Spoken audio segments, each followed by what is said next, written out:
Good morning. आप सबों का इनोवेटर्स एकेडमी के यूट्यूब चैनल पे स्वागत है। अभी जैसा कि आप लोग देख रहे हैं, महामारी फैला हुआ है कोरोना का। बहुत जरूरी है अभी बच के रहने का, फिर बाकी जान बची तो ढेर पर लेंगे, है ना।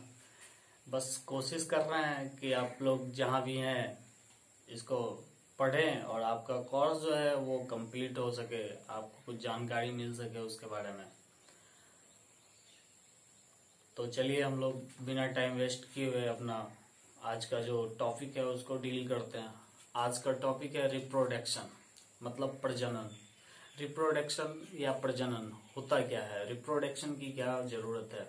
अगर हम बात करें रिप्रोडक्शन की तो आपको दिख रहा होगा यहाँ पे हमने कुछ बोर्ड पे लिख रखा है रिप्रोडक्शन के बारे में। रिप्रोडक्शन क्या होता है, तो रिप्रोडक्शन का सबसे पहले इंट्रोडक्शन दिया हुआ है। एक characteristic features of all living organism is that they give birth to youngs ones of their own kind. Organism का एक खास विशेषता है और उसकी ये विशेषता है कि वो अपने जैसे को जन्म देता है। जैसे इंसान है तो हम लोग हैं तो हम लोग अपने पेरेंट्स का एक क्या है, नमूना है ना। जैसे अब बकरी है तो बकरी अपना एक नमूना छोड़ के जाती है, तो एक नमूना को अपने पीछे छोड़ जाना क्या कहलाता है, रिप्रोडक्शन कहलाता है। ठीक है। But what would happen if new generation of species were not produce from parents. क्या होगा अगर एक नया वाला जो नमूना की बात कर रहे थे वो नमूना अगर कोई पीछे ना छोड़ जाए तो क्या होता है, क्या हो सकता है। तो होना कुछ नहीं है, पृथ्वी पे जो हमारा जैसे ऑर्गेनिज्म है जैसे हम ह्यूमन बीइंग है, अगर क्या होगा अगर हम लोग एक नया नमूना नहीं छोड़ के जाते हैं, ऑफ स्प्रिंग बोल लो, है ना। अगर वो छोड़ के नहीं जा रहे होते तो क्या होता है, हमारी जो प्रजाति है, हमारी जो स्पेसीज है वो क्या होगी, धीरे धीरे विलुप्त होते जाएगी। अगर आप जान लो, समझ लो कि ये कोरोना है, एक ऐसा ही कोई वायरस आए जिसके वजह से ये होगा कि ह्यूमन बीइंग अब अपने जैसे एक नए को रिप्रोड्यूस नहीं कर पाएगा। तो क्या होगा, एक टाइम आएगा जब धीरे धीरे, जैसे किसी डिपार्टमेंट की बात करते हैं तो वहां जो पुराने वाले कर्मचारी होते हैं वो रिटायर्ड होते हैं, फिर उसके जगह पे नए वाले को भर्ती देता है। ठीक है।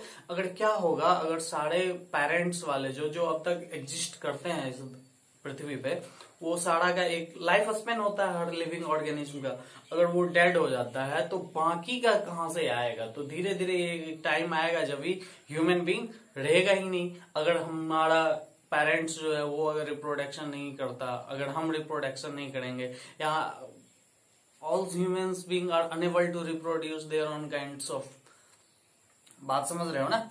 तो इसकी जरूरत बस इसलिए है ताकि हम अपने जाति भाई को, है ना, अब जैसे ह्यूमन बीइंग है तो ह्यूमन बीइंग को, कोई प्लांट है तो वो प्लांट को, कोई एनिमल्स है तो वो एनिमल्स को, कोई इंसेक्ट्स है तो वो इंसेक्ट्स को इस धरती पे बनाए रखने के लिए, उसको मेंटेन करने के लिए ये रिप्रोडक्शन करता है। ऐसा नहीं है कि रिप्रोडक्शन हमारे सर्वाइवल में मदद करता है कि रिप्रोडक्शन नहीं करेंगे तो हम मर जाएंगे, हमारा पेट फट जाएगा वगैरह वगैरह, ऐसा कुछ भी नहीं है। ये बस इसलिए है ताकि आप अपनी प्रजाति को बनाए रखें, आपका स्पेसीज जो इस धरती पे एग्जिस्ट करते रहे। ठीक है। वैसा ही यहाँ पे लिखा हुआ, then the what happened if new generation of species were not produced from parents, then the earth would turn out to be barren place with no life, since the lifespan of an organism is limited, so they need to multiply their number। जैसा कि अभी हमने आपको कहा था, the ability of all living organisms to produce one new individuals of their own kind is called reproduction। बात समझ में आई। अपने जैसे नमूने को पीछे छोड़ना क्या कहलाता है, प्रजनन कहलाता है। However, इसके बावजूद reproduction is not essential for an organism's survival, but it ensures that the organism leaves behind more individuals of its own kind, so that the species does not perish from earth। perish मतलब विलुप्त ना हो जाए, इसके लिए हमारी प्रजाति इस धरती पर से विलुप्त ना हो जाए, इसके लिए क्या करते हैं हम लोग, प्रजनन करने का काम करते हैं। और सारा सिस्टम बना हुआ है प्रजनन की, आपको कुछ करना नहीं होता है ना।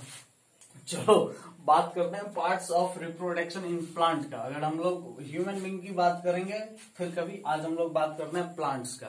प्लांट्स में रिप्रोडक्शन का जो पार्ट है वो कितने टाइप का होता है? दो टाइप का होता है। एक होता है वेजिटेटिव पार्ट, दूसरा होता है रिप्रोडक्टिव पार्ट।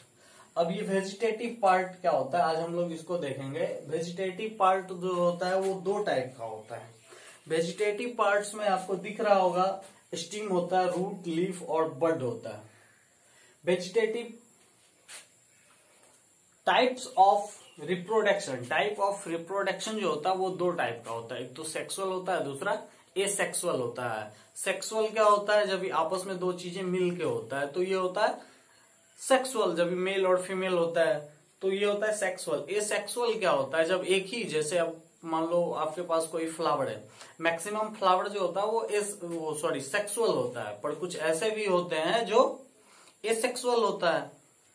तो बाकी का जो ये है parts of reproduction in plants, एक वेजिटेटिव पार्ट्स, दूसरा रिप्रोडक्टिव पार्ट्स। ठीक है, अगर हम लोग वेजिटेटिव पार्ट्स की बात करते हैं तो वेजिटेटिव पार्ट्स भी डेढ़ टाइप का होता है। वेजिटेटिव पार्ट होता है जैसे आपका स्टीम होता है, रूट होता है, लीफ होता है, ये सारा कौन सा चीज है? वेजिटेटिव पार्ट है। अब हम लोग बात करते हैं रिप्रोडक्शन कितने टाइप का होता है। तो रिप्रोडक्शन ऑब्वियसली दो ही टाइप का होता है, एक होता है सेक्सुअली, दूसरा होता है एसेक्सुअली। अगर एसेक्सुअली की बात करें तो एक एसेक्सुअली के लिए क्या क्या चीज हो, एक प्लांट्स के अंदर अवेलेबल होता है। सबसे पहले वेजिटेटिव प्रोपेगेशन। क्या? Vegetative propagation. Vegetative propagation. दूसरा होता है बडिंग, जिसको कली बोलते हैं। न्यू कली का जनरेशन जो होता है, डेवलप जो होता है, वही कहलाता है हमारा बडिंग। उसके बाद होता है फ्रेगमेंटेशन। फ्रेगमेंटेशन मतलब होता है विखंडन, चीजों का बिखरना, है ना। हवा के थ्रू हो सकता है या फिर इंसेक्ट्स के थ्रू हो सकता है, वो होता है फ्रेगमेंटेशन। एक होता है स्पोर फॉर्मेशन। स्पोर फॉर्मेशन को बोलते हैं बीजाणु गठन। क्या? बीजाणु गठन मतलब एक फ्लावर के अंदर सीड्स का तैयार होना कहलाता है स्पोर फॉर्मेशन। ठीक है, उसके बाद अगर हम लोग देखें वेजिटेटिव प्रोपेगेशन का, तो वेजिटेटिव प्रोपेगेशन का भी चार पार्ट होता है, स्टीम, रूट, लीफ और बड। अगर हम लोग बात करें फिर आगे चल के स्टीम को डिवाइड करें तो स्टीम के अंदर चार होता है, एक रनर, ट्यूबर, राइजोम और बल्ब। तो इस सारी चीजों को एक एक करके हम लोग देखेंगे। फिलहाल आप लोग इसका एक शॉर्ट स्क्रीन ले लें।